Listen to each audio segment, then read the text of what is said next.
કુદરતનો કાળો કહેર એવો છે કે થંભાનું નામ નથી લઈ રહ્યો। સતત વરસાદ અને તેના કારણે મુશ્કેલીઓ અપાર ઊભી થઈ ગઈ। ખેતીની સાથે અનેક ઉદ્યોગો પર તેની માઠી અસર પહોંચી। ત્યારે આવનારા સમયમાં આ મોંઘવારીનો બોમ્બ ફૂટે તો નવાઈ નહીં। અત્યારે તો પાકમાં નુકસાની છે અને ખેડૂતો સહાયની રાહમાં છે।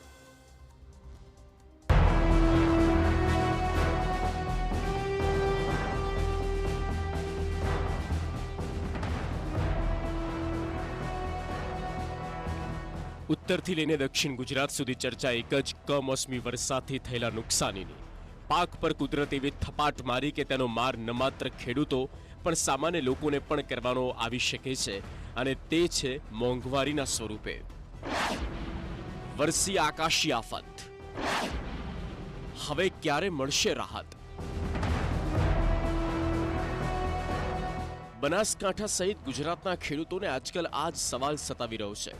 ચોમાસામાં મેઘો એવો જ વરસ્યો કે ચોમાસું ખેતી જ બરબાદ કરીને ગયું। હજુ તો ખેડૂતો માંડ શિયાળુ પાકની રોપણી કરીને જ બેઠા હતા, ત્યાં માવઠાએ એવી તો મોકાણ સર્જી કે બધું હતું નહોતું થઈ ગયું। બનાસકાંઠામાં પહેલા મગફળી અને ત્યારબાદ હવે બટાકાની ખેતી બરબાદ થઈ ગઈ છે। આ સિવાય અન્ય પાકો પર પણ પાણી ફરી વળતા ખેડૂતોને રાતા પાણીએ રોવાનો વારો આવ્યો છે। વાવેતર કરી રહ્યા અને બીજી રાત્રે મોડી રાત્રે એટલો વરસાદ પડ્યો ને કે ખેડૂતોને કોઈ હાલત વગરના કરી દીધા છે। અત્યારે ખાતર ગયો, ડીઝલ ગયો, બિયારણ ગયું। હવે ખેડૂત કરે તો શું કરે અને ખેડૂત જાય તો ક્યાં જાય? હવે ખેડૂતને કોઈ સારો નથી। આ બાજુ મગફળીના પૈસા આવીને બટાકાનું વાવેતર કરે તો વ્યાજવા પૈસા લઈને બટાકાનું વાવેતર કરે છે, એ પણ ફેલ ગયું છે। કમોસમી માવઠું એ આખો અમારે જે આશા હતી એ આશા ઉપર આખું પોણી ફરી વળ્યું છે। એટલે અમારી સરકારને પણ વિનંતી છે કે અમારે તમે સેટેલાઇટ દ્વારા કરાવડાવો તો એને અમને વળતર મળે એવી અમારી માંગણી છે। તો એક તરફ કુદરતનો કારમો પ્રહાર તો બીજી તરફ મોંઘાદાટ બિયારણો ખેડૂતોની હાલત કફોડી કરી રહ્યા છે। ત્યારે બટાકાની ખેતી બરબાદ થતા હવે ખેડૂતો સરકાર સમક્ષ મદદની આશ લગાવીને બેઠા છે। આ વખતે 2025નો વર્ષ તો ફેલ હતું। બટાકામાં ભાવ ના આવ્યા, મગફળી ને બાજરી ને બધો પાક નષ્ટ થઈ ગયો। વાવવાની સિઝન આવી એમાંય નષ્ટ થઈ ગયો ને અત્યારે 2026નો વર્ષ આવ્યો ને બટાકા એમ જ કે હોશે ઘણાય વાયા ખર્ચો કર્યો છે, પણ આ કુદરત રૂઠી છે ને આ બાજુ સરકારે રૂઠી। સરકાર સહાય હાલવાનું કહીને આ ગોતેડા અમારા હુકાઈ ગયા, સહાય એમ જ હાલતી નથી। બનાસકાંઠામાં સારા વરસાદ બાદ ખેડૂતોને ખેતીવાડીમાં ફાયદાની આશા જન્મી હતી। હવે ફાયદો તો ઠીક, ખેડૂતોને ખેતીનો ખર્ચ પણ કાઢવાના ફાંફા છે। ત્યારે સરકારી સહાય જ ખેડૂતોને બેઠો કરી શકે। પ્રધાન પ્રવીણ માળીની તંત્રને સૂચના, પાક નુકસાની અંગે થશે સર્વે। બનાસકાંઠામાં માવઠાને લઈ પ્રવીણ માળી પાલનપુર પહોંચ્યા। રાજ્યકક્ષાના પ્રધાન પ્રવીણ માળીએ તંત્રને સૂચના આપી। માવઠાની આગાહીને પગલે ખેડૂતોને સતર્ક રહેવાની પણ અપીલ કરી છે। આવનારા સમયની અંદર બનાસકાંઠા જિલ્લામાં જે હજી જેવો માવઠું જે પડ્યું છે એ કેટલીક જગ્યાએ વધારે પડ્યું, કેટલીક જગ્યાએ ઓછું પડ્યું છે, એનો સર્વે કરવા માટેની સૂચનાઓ આપી છે। ખેતીવાડી વિભાગ એ જોઈ રહ્યું છે।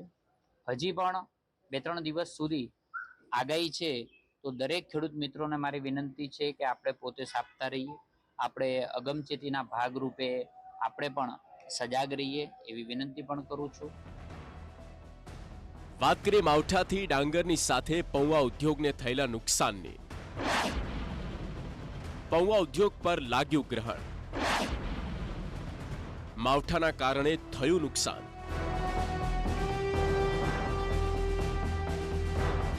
દક્ષિણ ગુજરાતમાં માવઠાના કારણે ખેતીમાં મોટું નુકસાન થયું છે અને ખેડૂતોને રાતા પાણી રોવાનો વારો આવ્યો છે। ત્યારે હવે માવઠાના કારણે ખેતી પર આધારિત પૌવા ઉદ્યોગને મોટું નુકસાન સહન કરવું પડે તેવી સ્થિતિ છે। પલળી ગયેલા ડાંગરમાંથી બનતા પૌવાની ક્વોલિટી બગડતી હોય છે, તેથી નિકાસ માટે એ ગ્રેડના પૌવા બનાવવા હાલના સમયે પલળી ગયેલા ડાંગરનો ઉપયોગ થઈ શકતો નથી।